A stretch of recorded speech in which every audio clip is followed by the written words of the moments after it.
Hello, everyone. My name is Amy, and I enjoy gaming. And this is a kind of special episode or series that I'm going to call Background Lore, where I'm joined by a lore expert and also one of my best friends who's going to kind of help us deep dive into some of those lore aspects that we were introduced to while exploring the lands of Tamriel. So go ahead and introduce yourself. Hey everyone, I'm Lierin. Though I go online, you can find me as Jedi Clawlu, because House Clawlu is the best house and the correct choice. Um, yeah, I've been playing Elder Scrolls for well over 10 years. I've been getting down into the deep lore for longer than the rabbit hole probably should go. I actually met my husband modding and getting into lore on the forums. God, right after Oblivion came out, I think. So it's been a ride. Yeah, it's not like you walk down the aisle to the Morrowind theme or anything, so. Oh no, not at all. And our maid of honor said that we met in Cyrodiil, because we did meet because of Oblivion. Um, Good times. So, today's very first episode, we're going to talk about the Chimer or the Chimer, however we decide to pronounce it. You guys can fight us on it, we don't care. So, because as we kind of went through this first area of Stone Falls, we are introduced to the concept of the Chimer. In fact, there are some quests where we get to gaze back in time and see the Chimer. Uh, but we don't really get to touch on too much. The most we learn is that they're the precursor to the Dunmer and that the Chimer were eventually gifted with the appearance of the Dunmer. Gifted. Sure. That's fantastic. So yeah, we're definitely going to touch on that. So to start us off, Liren, just who are the Chimer? Where did they come from? Where did they go? Where did they come from? Cotton Eye Joe. So Yeah. Um, okay, so I want to go ahead and say right off the bat, I haven't played much ESO. I really, really should. I know I'm a terrible person.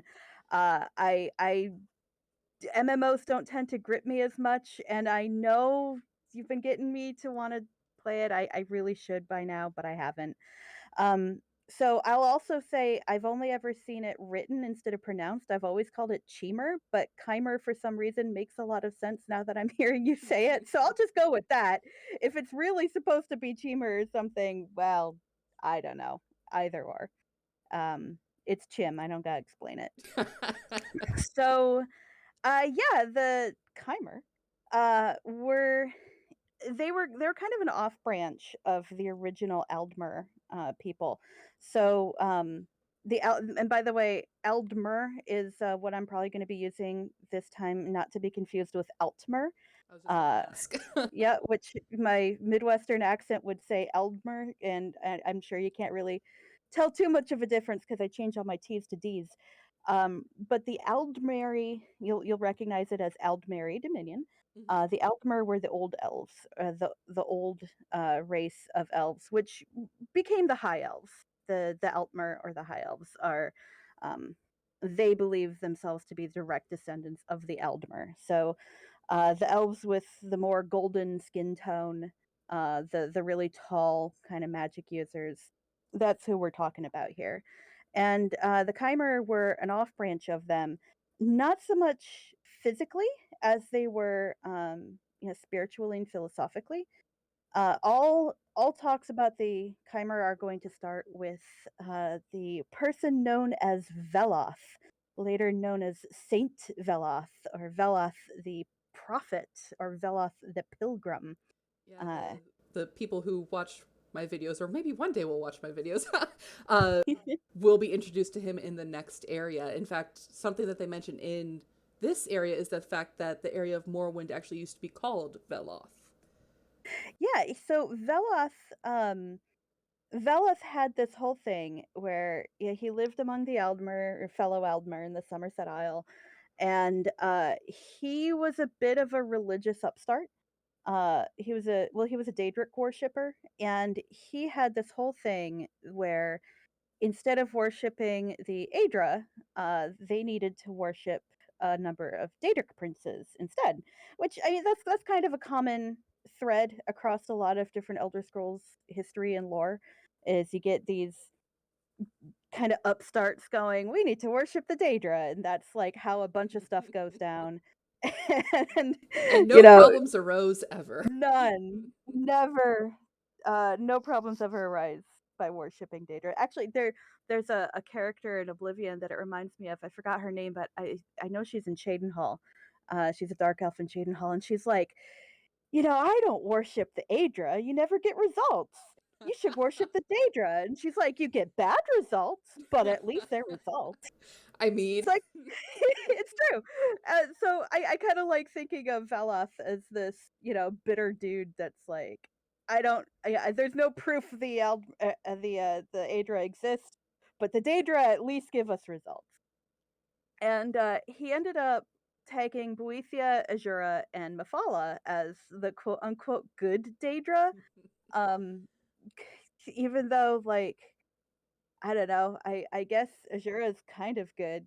Like, we were talking beforehand that Boethia and Mephala aren't exactly good Daedra, but yeah, Azura definitely strikes me as like that true neutral if we were going to put her in D&D terms, because she has goals that she wants to achieve, and she sometimes those goals help mortals, sometimes they do not, but it doesn't matter to her. yeah, Meanwhile, Mephala and Boethia are just there to fuck shit up. So pretty much. Okay, good to know I can curse yes, on this podcast. Awesome. cursing is allowed, not like extreme cursing though. Okay, okay, If I cool. if I would have to bleep it out on a public television, then we shouldn't use it. So yeah, he essentially Veloth got a group of people together. He became this prophet type person. Um, Aside from imagining him as the grumpy person in Cheydinhal, I also kind of imagine him a bit like Hemskir in Skyrim. Preaching about the good Daedra in the streets of the Somerset Isles until either they cast him out because they were sick of his shit, or he just left, or more likely a combination of both. Yeah, as we'll see once we get to the Somerset Isles, uh the Altmer do not take kindly to Daedric worship. No, no, they don't. So they split ways, and Veloth took his people in a pilgrimage across Tamriel, and I think part of why they landed in Morrowind was because it was unclaimed. Well, okay, no, that's a lie. That's a big lie. But they figured it was the one that they figured they could most probably make a home because the dwarves lived there, the Dwemer lived there. But I guess the Veloth and his followers, the Velothi, settled there thinking, well, we can't take the orcs, and we're not going to take any of these other places, so let's at least carve a place out of the Dwemer homeland and see if we can hold our own up here. They called it Resdayn, which is something else that I probably am mispronouncing. And later they would call it Morrowind. And yeah, so most Dunmer will claim their ancestry from Veloth and from his pilgrims called the Velothi. Uh, Funny story, later on during the time of Morrowind, the Ashlanders use the term Velothi as an insult. Um, I think it's an Ashlander who uh gives up the ways of the Ashlanders and goes to live among the great houses of Morrowind. They are called Velothi in a very derogatory manner. Um, I think that's how that goes. Either way, yeah. So Veloth leads his followers to Resdayn, Morrowind. They fuck shit up with the Dwemer. That's There's some wars, um, some battles. I think because I looked this up last night. There was isn't it in ESO? Don't you meet a couple of Chimer that are like resurrected or not resurrected, but like you get to talk to their ghosts or something that were warriors in that war along with the Dwemer? probably, I don't remember because it's been so long Okay. since I played the base game. You meet Chimer at various different points, or at least they're ghosts, and there's a whole bunch of time travel shenanigans that you get up to. The conflict that actually the Chimer are dealing with in Stonefalls that you see or see the remnants of is actually their conflict with the needs. Oh, okay. That so something else I found last night that I found interesting. Um, I don't know what kind of new lore has been introduced in ESO, but I read that Velothi, or the Velothi anyway, could be also translated to people of the North. So now there's this kind of like lore offshoot of people thinking that Veloth came from a different route that would have like gone north first and then down into Morrowind. But I wasn't sure how to feel about that because there isn't much north of Morrowind except Akavir, and I kind of don't foresee him crossing the ocean to Akavir just to come back down to Tamriel. Um, No, the what you get in at least in the Stone Falls area, because that's the freshest in my mind, is that uh, there was some conflict with. So the Chimer had settled in that area. They actually called it Veloth, at least the area that they had resided mhm. in, and that at some point the Needs landed and invaded because Needs gonna need. Needs gonna need. Um, yeah, so kind of skipping like way forward, how did they become the Dunmer was your other question. Yeah, because Um, we kind of mentioned that, and this is mentioned it brought up in the background gaming that some Dunmer historian talked about how they were gifted with their somber God. complexion after the ascension of the three, and I knew you would find that hilarious, and we should probably explain why that is so funny. Yeah, that's great. I'm actually looking for a quote. I literally just pulled it up beforehand, but I have maybe like 50,000 tabs open right now. And I had thought that it was a quote in the 36 Sermons of Vivek, but it wasn't. Do, do, do, do, do. So, essentially, what happened was there was this whole huge thing with Lorkhan and Lorkhan's heart. So, one of the features around the conflict with the Dwemer, who again were the original inhabitants of Morrowind, was that they had a relic of a god. Depends on how you see Lorkhan, but like a physical, actual remnant of this of Lorkhan, and it was his heart. And anyone who's played Morrowind is well familiar with the whole idea of Lorkhan's heart. And you Morrowind, you play as an Erevarine, which we'll get to in a minute, and you have to go and destroy Lorkhan's heart with the artifacts of Keening and Sunder, which were dwarven artifacts that were crafted specifically so that you could, touch and or manipulate the power around the heart of Lorkhan. So this is a Uh, little funny thing for you, because the mentions of Lorcan do appear all throughout ESO, and especially once we get to elsewhere. Actually, there's a lot of talk of Lorcan, but oh, there is an alchemy ingredient called Lorcan's Tears. You actually use it as a base to oh, create potions. oh, that's sad. So That makes me sad. that's your fun fact, and I'm sure people who have played and dabbled in alchemy is like Lorcan's Tears. Okay, well it's water, so I'm just gonna use it. Makes the best potions. uh, Straight from Vivek's water face. Um, so yeah, oh my god, where was I? Lorcan. Yes. And Mhm. Sunder and Keening and all Thunder and that. Genie. Yeah, okay. So, um, the Chimer do eventually take possession of the heart, and the Dwemer are run extinct for the most part. There's theories on what happened to them, and then there's the deep lore theories on what happened to them. Some people saying that they transferred all of their consciousnesses into the Nimidium, which is this essentially Power Rangers-esque, huge mecha droid thing.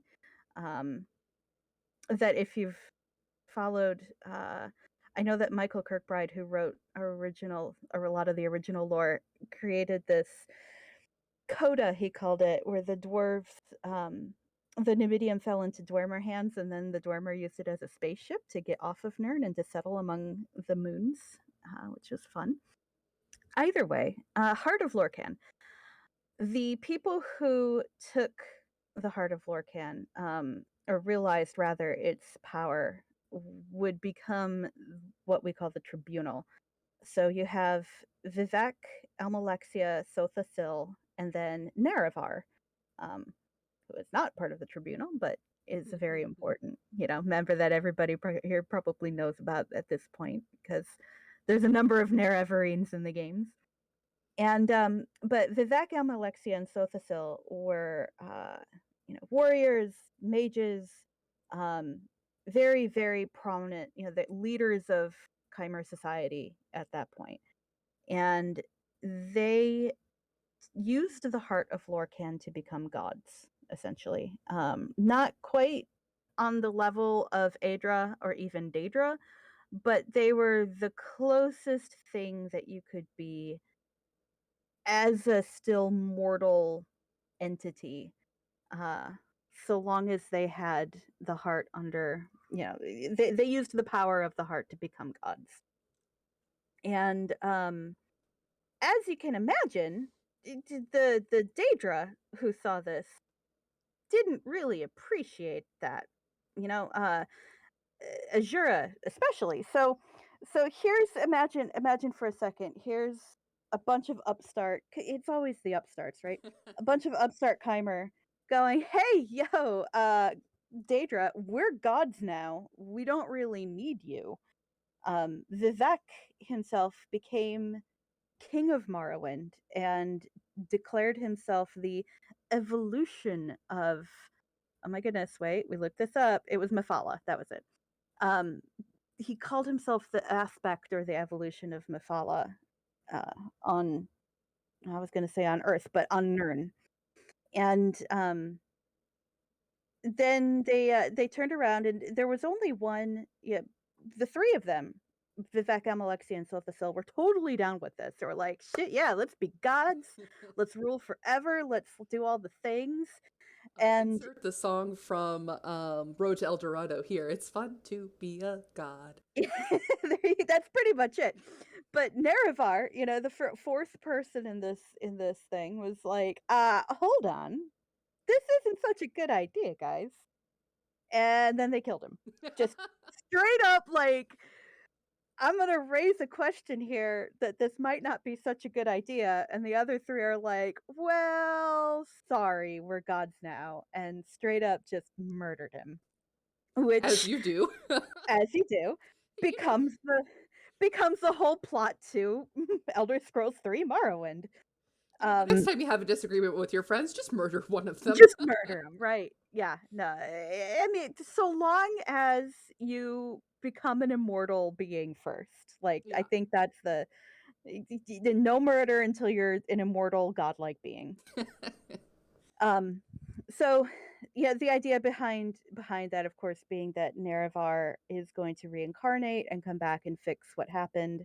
Um, Reincarnate as the Nerevarine, which is the player character in Elder Scrolls 3. So here's a quick question for you that you might not know the answer to because I didn't think of it until just now. Is reincarnation a big part of Dunmer or even Chimer culture? Because I don't think I've ever seen it mentioned anywhere else except for in context of the Nerevarine. Yeah, I don't think it is. I'm not, 100% on this. Don't quote me, Mm-hmm. but the um the Dunmer are a very, the cult of the ancestor is probably bigger among the Dunmer, I would say, even than the cult of the Tribunal.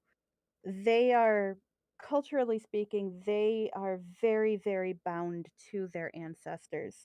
They whatchamacallit, um cremate. They cremate Mm-hmm. their dead. And even like in Morrowind and in Skyrim's Solstheim expansion, Dragonborn expansion, you can go into their temples, and they have temples dedicated to the dead, and they have these great pits of ash, and that ash is the cremated remains of their deceased. Yeah, you actually And do go into some family tombs, and in fact, entire like necropolis, mess that word up, dead cities that some families have interred their dead because there's some times where it's like, I have a question for my dead ancestor, but I'm terrified of them. Can you go ask them instead? That does happen a few times throughout the game too. oh, it's good. I just thought it was so strange that you have this, for whatever reason, Nerevar is the one that will reincarnate. I guess maybe his soul might reside in Azura's realm, maybe that she can just like throw him back down whenever she wants. I mean, that does sound very Azura, and I'm sure there's a lore explanation, but I wouldn't know it Uh-huh. offhand. Yeah, like I said, I just threw that one on you because I was like, hey, wait a minute, like Yeah. reincarnation is very weird for something to come up in Dark Elf or even Chimer Lord. I could also imagine that Nerevar was just so pissed off that he can't leave the realm until it's settled. Yeah. Yeah, Dark Elves are kind of big on their whole revenge thing. they are. I think though, so here's a fun offshoot of that. They cremate their dead and they have those ash pits. That's also why ash yams are so important to their culture, and they leave ash yams as offerings to the deceased because this food can grow from ash, whether it's the ash of Red Mountain or the ash of their dead. Um, but there is a tradition of keeping the knuckle bones of your dead ancestors.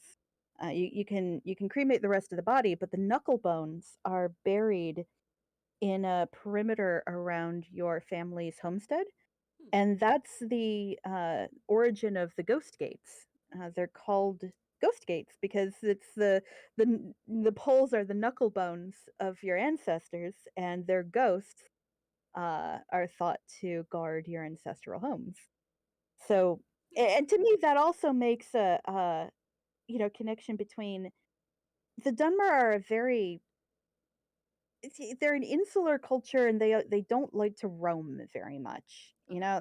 I saw this comic on Tumblr a long while ago that stuck with me, where if this person is playing Morrowind, and they make this player character, and it's like a Nord or something, and everybody's like, "Oh, what do you want, Outlander?" And they're like, "Oh, I wonder if they change their attitude if you play as a Dunmer."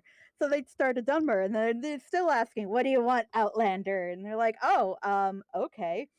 So then they make this other character in their comic who's like, "Hey, I'm this guy's from Balmora, but he went to, Vivek down for a bit and just came back." And they're like, "What do you want, Outlander?" It's like, "Oh, okay, I get it. If you step outside your ancestral home for like 2 weeks, you're Outlander."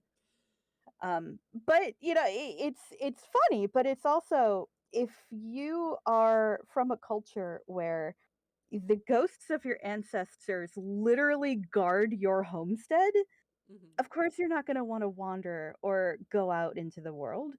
You're not going to have that protection anymore. So I don't know. I found that interesting. And of course we have in Morrowind the Great Ghost Gate that keeps Red Mountain and the House of Dagoth contained. Um, so yeah, no, backing up. Yeah, I The got us off on a three tangent there.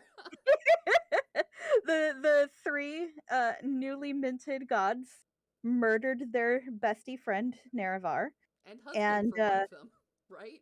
yeah, yeah, I think yes, yes, yes, Or at the yes, very least, lover. So, yes. because True. Nerevar and Almalexia were I a was like, thing. did he marry her, or were they just? He might have married her. I don't remember. Um, so Azura came down, and Azura was like, "Man, this is not cool." Because so Vivek called himself the evolution of Boethia. Mephala, Amalexi and right? Sothis Mephala, there you go, yes. and Almalexia and Sothasil took the mantles themselves. I don't remember who was the evolution or the aspect of Azura and who was the aspect of Boethia, but they essentially claimed that, hey, we're the new gods. You're going to worship us from now on. Sorry. And Sorry, not so, sorry. sorry, not sorry. So Azura came down, and I found my quote that I was looking for, and it's spoken by Vivek to the player character in Morrowind. He says, "And then in that moment, all Chimer were changed to Dunmer, and our skins turned ashen, and our eyes into fire. Of course, we only knew at the time that this had happened to us, but Azura said, 'This is not my act, but your act. You have chosen your fate and the fate of your people, and all the Dunmer shall share your fate from now until the end of time. You think yourselves gods, but you are blind and all is darkness.' And then Azura left us alone in darkness, and we were all afraid, but we put on brave faces and went forth from Red Mountain to build the new world of our dreams." So, yeah, that's not a gift. That is not what I would call a gift. That is a curse. Uh, at least, I mean, in my opinion and in the opinion of Vivek. So Well, he's only Almalexia, half cursed, anyways. He's he's fine. only half cursed. He's only half cursed. Almalexia was not. She remains. I think her and Silthasil ended up. I think it was Silthasil. Every image I see of him is more clockwork. So I don't remember if Silthasil was changed or He not. was changed. At Okay. least the way we're introduced to him in ESO later on is that he has the flesh parts that you can see of him, because he is half clockwork, Yeah. is Dunmer. Okay. So he's changed. Vivek is half changed, and Almalexia is not. Um, but yeah, when he said, "Of course, we only knew at the time that this had happened to us," the three of them weren't quite aware that it was their entire race of people. So when they came forth from Red Mountain, they realized, "Oh shit, all of us look like this now." And they led, they kind of used that as a crux to solidify their power and say, hey, the gods have abandoned us, they have cursed us, um, we have to fend for ourselves. And that was really the crux of how they became the tribunal and the new gods of Morrowind. So the Ashlanders of Morrowind, when you meet them later, they refused to accept the rule of the new tribunal, and they Mm-hmm. continued worship of the old tribunal, aka Veloth's three Daedra. So that's why there's a major kind of discord between the Ashlanders and most of the NPCs you interact with by the time of Morrowind, is because they are quote unquote clinging to the old ways. Um, and in fact, later, they are when Red Mountain finally erupts, and the Dunmer are driven from Morrowind. The Ashlanders are kind of hailed as these heroic, constant suffering type people who preserved Dunmeri legacy in their traditions, and people started falling back a little bit onto Ashlander traditions, which were the original, worship of the original tribunal.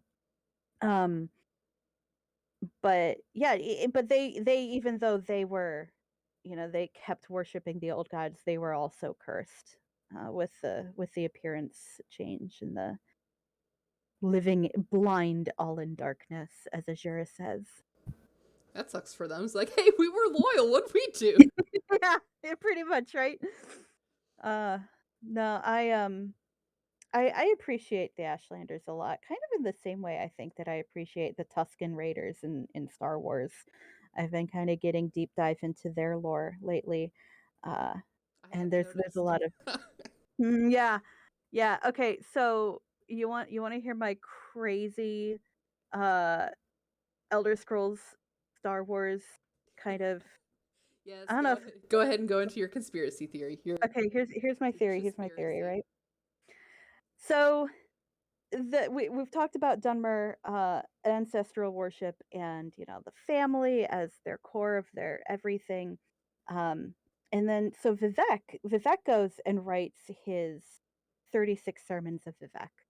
And these are honestly, go read them. It's like reading through a fever dream, but it's really cool. He mates with Malag Ball at one point. Um, he also grows large and stomps around the world and has to have his feet replaced so that he can continue to stomp around the world, but he doesn't hurt Nern in the process. Um, his mother, while she's pregnant with him, goes from being an elf to being this kind of simulcra. I can't pronounce it. Droid-like creature. Um, which he's carried around inside as an egg inside this kind of dwarven construct. As an Uh egg. as an egg, yeah. And no, it's interesting. He calls himself the warrior poet, and he chronicles his own ideas of exactly what happened during that time and how he came to meet Nerevar, and he how he came to become Nerevar's teacher, actually, up until the time when Murder happens. murder. Yeah. Yeah, one of the funny, kind of annoying things, you know, about him when you meet him in the Morrowind expansion is that he'll wax poetic about something. He's like, "Oh, I should write that down." It's like, okay, yeah, sure, go stroke your ego somewhere. Yeah, totally. So, a couple years back, uh, I mentioned this earlier, but the primary author of most of this lore, Michael Kirkbride, um, wrote what he called Coda, C0DA. And I know there used to be Coda.es online. It's not up anymore, but I know that you can find it on like if you Google search it, it still comes up in some places or it's been archived somewhere. And in Coda, the Dunmer used the Numidium as like a spaceship sort of deal and escaped up to the moons of Nirn. So they live up there, and glory be, House Hlalu survives. One of the main characters of Hlalu. Uh, that's of course most. What did I get out of Coda? The House Hlalu lives, which I could get into my theories on where they are in Elder Scroll in Skyrim also. Um, Yeah, because you but were okay. not very happy about their portrayal on Solstheim, right? No, no, but I mean it makes sense though too when you start thinking of it in certain ways. So bear with me on this one, right?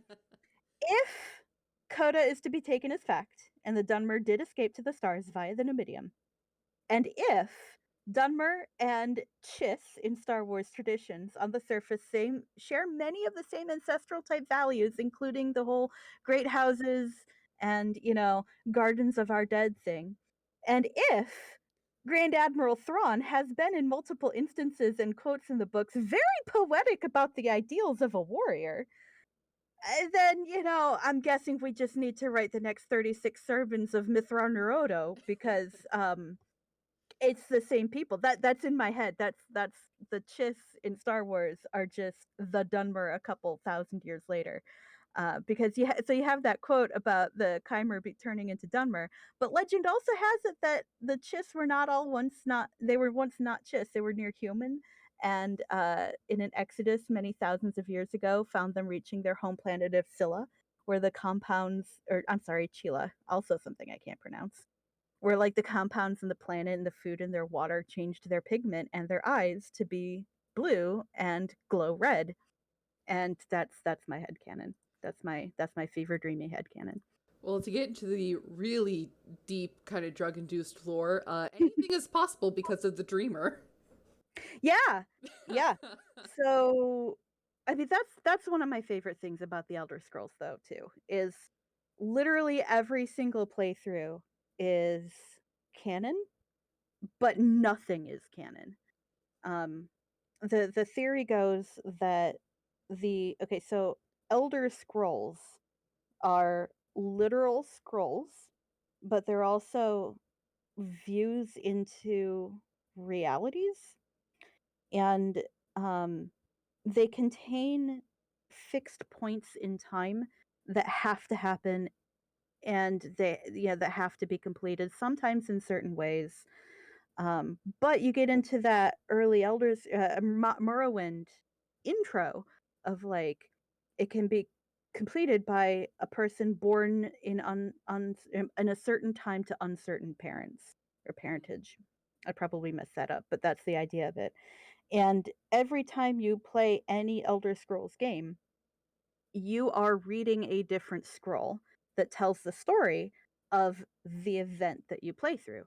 So every time I play through Skyrim, for example, it's essentially me as the player playing, watching the story and making decisions within the context of the game's programming. So I can't go off and like do something that isn't in the game. I could mod it, but let's I've got 200 mods and we're not counting any of them right now. um, so you could go into the game and you can play it, but you're always going to, you know, slay the dragon outside of Whiterun and be called by the graybeards. You're always, if you play through the main quest line, you're always going to be reunited with the blades. But who you are, how you get there, what your morals are, none of those are going to be set because everybody's playthrough is different. And that's the idea of an elder scroll, in that this happened, but how it happened, it can be different depending on, yeah, every single reading of each scroll. um so yeah, which is kind of what makes ESO so funny to me, is because you've got, in the single player game, you are one person reading one scroll over and over and over again, depending on how many times you've played through it.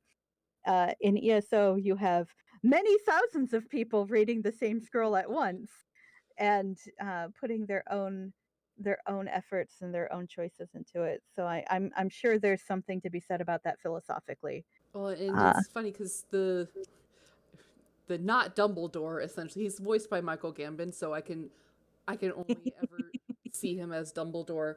Um, he's a moth priest. There's a few other things going on with him, but you know, he's a moth priest. He has read the Elder Scrolls about your character, and he's like, you know, here's what happened in the past that led up to this point. I knew you were coming, and that's it. Everything else is up for you to decide. And you mentioning the fact that, hey, the more times every time you play is a new reading of the Elder Scroll. It's funny. Does that mean we're all gonna go blind from playing Elder Scrolls? so, no, I was talking with my husband about that not too long ago. The one that I met doing lore and writing for Oblivion mods. Uh, so there, in the Elder Scrolls Oblivion, at the very end of the Thieves Guild quest line, you steal an Elder Scroll for the Grey Fox. Mm-hmm. And the way you steal it is, essentially, you learn that you can just walk in. Like, there's this noble that, I forgot her name, whatever, but she's like, "Hey, moth priests, I want to read an Elder Scroll." And I don't know how much money she had to pay to do this. I don't know how much, you know, favor she had to curry to do this. But she's allowed into their monastery, and she's brought into a reading room, and they give her an Elder Scroll to read. And she doesn't go blind. And we think it's because you have to train for it. Like, I can sit down and you can show me the code used to write the game, and I'm not going to understand any of it. It's not going to make an impression on me beyond, wow, that's a lot of numbers and letters. And probably that's, what happened to her. Is she sits down and she goes, "Oh, cool, that's an Elder Scroll. Interesting." And then she could go off and brag to her friends that I met the Moth Priests and I was shown an Elder Scroll. But unless you actually study it and really know what you're looking at, and, prepare and train, to, I'm assuming you have to like meditate and adapt your mind to kind of grasp the idea that reality is not set. Um, because then when you open a scroll, the moth priests are only going to see one iteration. Hmm. Um, and they train their whole lives to read a single scroll. So I think as a casual player, and I say that having, thousands of hours in these games, we are fine. I think we're gonna be okay. I have a feeling, however, if there's a ESO or an Elder Scrolls programmer that's listening to this that's experienced Bethesda's crunch time, maybe they've gone blind or have, they can tell us more about that process. But Well, and going from Chimer to Elder Scrolls, but another role that the Elder Scrolls play in ESO is actually in the PvP area. I don't do a lot of PvP. I only spend some time in there in order to do some map completion, and spent me running away from any time I saw another player. Um, is that you have the three factions set up around Cyrodiil, or around the capital, and of course you're supposed to try and take over territory and stuff. And each territory has two Elder Scrolls, and you get to capture their Elder Scrolls and bring them back to your base. I think it gives some sort of boon or bonus or something. oh It's my like god. it's like it's like that's one way to use the Elder Scrolls, I guess. That's Capture the flag, capture the Elder Scroll. wow. Let's capture a flag with a nuclear bomb that can go off on reality itself. Well, when you're first introduced to the PvP area, you meet Sheogorath, and he's like, "Hey, so I stole Volungdung, or whatever it's called, the Hammer of Malakath, and I'm just gonna randomly plop it into different places. Have fun." That sounds Um, like a fantastic idea. yeah. Although very Sheogorath. Yes. Uh, yeah, Sheogorath is. We'll have to have a special episode on the Daedric Princess is probably Sheogorath, because I'm interested to see how, because I enjoy ESO, and I know it's probably going to last for a while, and this is probably going to be another thing, but the coming of Tiber Septim and Mm. the the beginning of the third era, which is what ESO is leading to. We will eventually get to that point. Um, will be interesting, because then that also means that Sheogorath is going to go through his transition with Oh, Trinidad. fun. So I don't know. I don't know if they'll introduce that in the story or not. I I hope need to so. I need to play this. Yes. That's what Hey, I'm getting out of this. you know what? I'm always available to play ESO. Yeah. So you mentioned the Dreamer earlier. I wanted to Yeah. touch a little bit on that. Um, so the Dreamer is and I was Vivek gonna say. really Uh, Vivek wishes he was a dreamer. I don't think he is, but I think he wants to get there. mhm. Um, a dreamer is, I guess the closest would be, I guess the closest might be the player. But not quite. The dreamer indicates that reality is a dream, um, in the mind of this completely incomprehensible being. Uh, and like Yeah. the best example actually I can give, the best analogy really, is that I played uh tabletop RPG for Elder Scrolls. We kind of like took D&D 5e and like shoved Elder Scrolls into it in as many places as we could. Mhm. And the DM called himself the Dreamer. So, he we were the players and we could influence kind of what was going on. But really everything was controlled by the DM. And I think that was a really good kind of way to put it, where yeah, the dreamer is kind of the DM of the situation, but far less aware of what they're trying to do. They're not constantly trying to corral your party into doing stuff. Hmm. They just exist, and yeah. And Vivek wants to be one.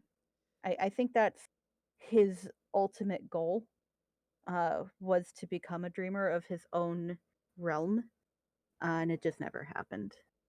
Yeah, I think he'd need more than just Lorkhan's heart for that. Yeah. Well, it kind of makes me think of whenever because both of us are writers, and Mhm. we've both talked about and heard the saying of you're not writing your characters are writing themselves. You've Mhm. created the characters, sure, but Yeah. as soon as you start writing, those characters take on a life of their own. It's like, oh, I didn't know you did that. Okay, I guess we're doing that now, and it kind of Yeah, makes me think of that mindset as well. definitely. Like that's absolutely um yeah, between being a writer and being a player and or a DM, I think those are both pretty spot on ideas of what the dreamer is. And I'm not sure if it's established. Like that's something I'd have to look up if there is an established dreamer, because the Daedra certainly aren't. Hmm. The Aedra aren't. Um so here's the thing, the different the difference between the Daedra and the Aedra? Wasn't it just that the Adra were the ones that took part in creation and are now weakened and can't really interact with the world? They are. The Aedra can create things from nothing, and the Daedra cannot. The Daedra can change what exists. Aha. Yeah. But yeah, like you said, the Aedra are quite weakened since the beginning.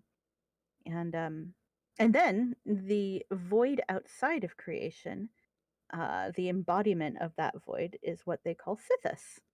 Oh, we'll get to Which, Sithis. oh, I When hope you have me back for Sithis. oh, I don't worry. I have you as Night Mother in my phone, and your Yeah. husband is the Dread Father. I'm gonna have you in for Sithis. Oh, Um, that's great. That's great. Yeah, we actually met, that mod that we met working on in Oblivion was for the Dark Brotherhood. It was called the Dark Brotherhood Chronicles, which I guess eventually came out. I don't know. We both ended up getting sidetracked by college essentially, and we didn't end with it when it released, but we got big into Dark Brotherhood and Sithis lore. yeah, I haven't done the Dark Brotherhood DLC for Elder Scrolls Online, most because in order to progress in the storyline you have to complete dailies, and I just couldn't be bothered. Mm. But the Argonian lore, it deals a lot with, you have the Hist and you have Sithis, and Oh, and the there's shadow scales. yes, there. Yes. It's funny. There's this one quest in Murkmire where you're someone comes up, she's like, look, there's this dispute between these two over a piece of property. I don't want you to handle it, but I want you to ask the Shadow Scale if they can handle it. I'm just too utterly terrified to approach her. Um, It's legit. That's so the mood. you get the Shadow Scale, and she has you run her. She's blind, so you have to go and run her errands and do the investigation and stuff. And when she's like, okay, I'm ready to render my judgment, she brings the two parties outside of town and murders them both. Well, She's like, problem solved. neither of you deserve the property. It's going to this guy that's shitting himself right now.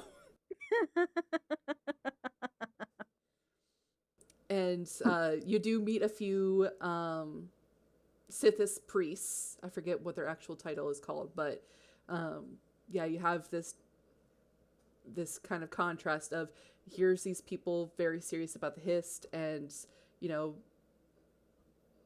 all that the Hist has to offer, and then you have over here the people that are very hardcore Sithis worshippers. Hmm. So Nice. we will Yeah. talk about Sithis and the Night Mother and all of the murder things. We might, All of the murder things.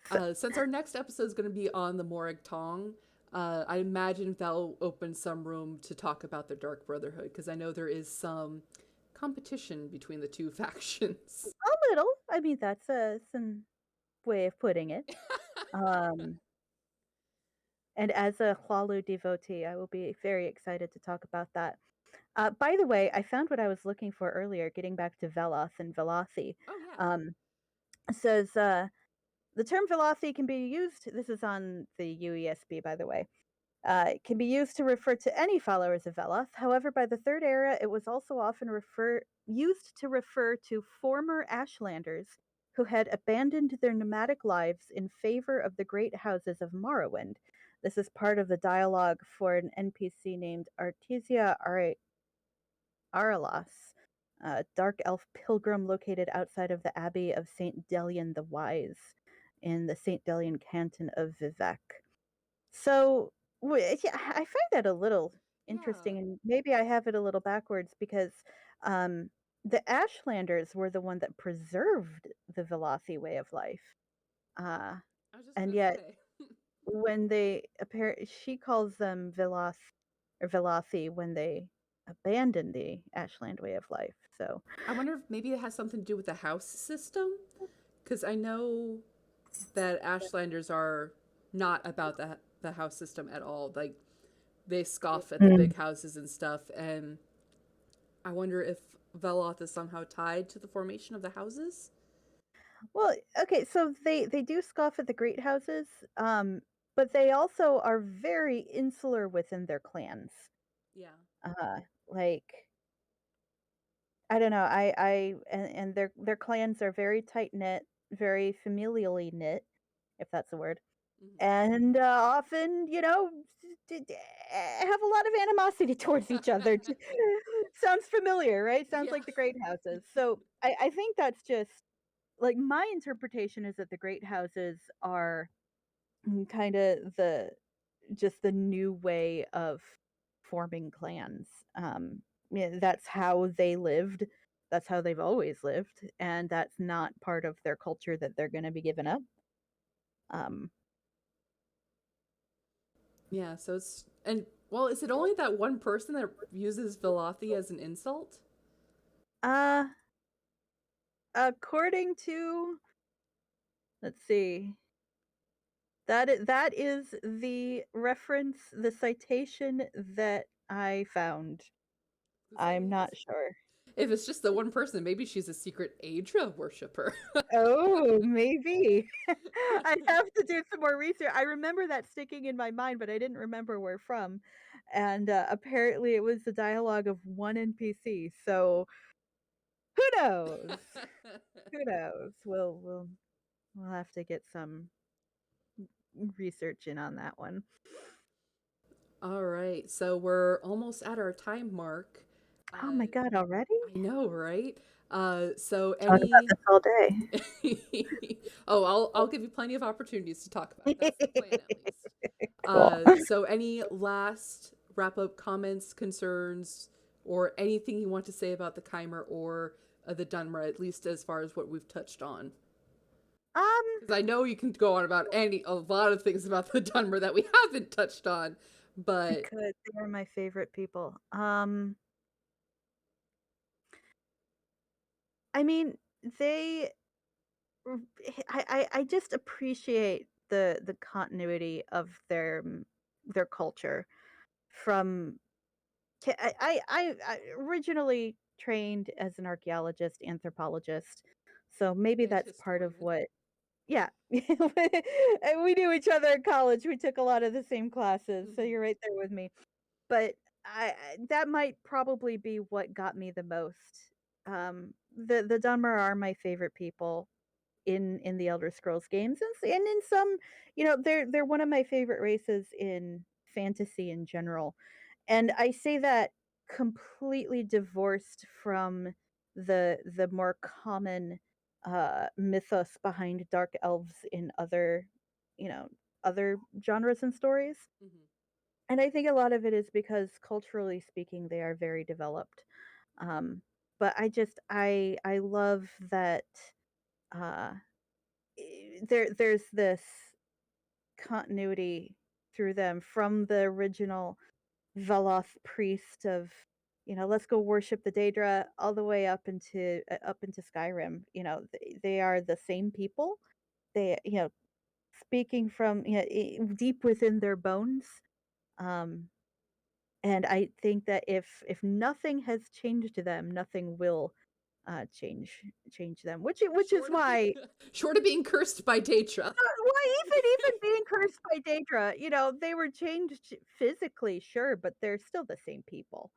They're still the insular clannish, you know, whether the clan is your clan or your house, uh, because populations are going to grow, and clans by way of just sheer what's the word I'm looking for? Logistics. You can't have a clan with, thousands upon thousands of people. You got to organize it some way. Mhm. Yeah, the clan like they have. Um, so the houses are a natural progression from that. And yeah, no, I appreciate them. I appreciate the ancestral worship going back ages and ages. And I think in some way all of the Dunmers see themselves as descendants of Veloth.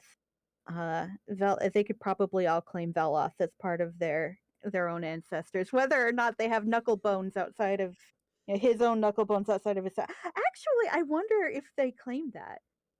Like, now that I'm thinking about it, I'm wondering, you do have pilgrims going to the different temples across Morrowind.